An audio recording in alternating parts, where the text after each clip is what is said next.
Hi guys, welcome back to my channel. இன்றைக்கி நீங்கள் பார்க்க போகிறது நான் வயல்வெளிக்கு ஆடு மேய்க்க போனப்போ நான் பார்த்த கழுகுடைய ஒரு வீடியோ தாங்க. 2 நாளாக நான் பார்க்குறேன். இந்த கழுகு அங்கேயே தான் இருக்குது.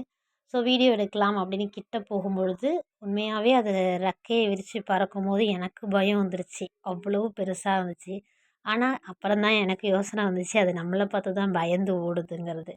இதே மாதிரி தான் நாமளும் சில விஷயங்களை கண்டு நம்ம பயப்படுவோம். ஆனால் துணிச்சலாக அது பக்கத்தில் போகும்பொழுது அந்த காரியங்கள் தான் நம்மளை குறித்து பயப்படும். ஸோ எல்லாத்தையுமே ஃபேஸ் பண்ணும்போது பிரேவாக ஃபேஸ் பண்ணுங்கள் லைஃப்பில். இதை பாருங்களேன், 2 தடவை சுற்றி வரும். 2வது தடவையும் உட்காராது. ஏன்னா நான் அந்த இடத்துல நிற்கிறேன்னு தெரிஞ்சோடனே அது திரும்ப ரிட்டன் போயிட்டு வேறு இடத்துக்கு.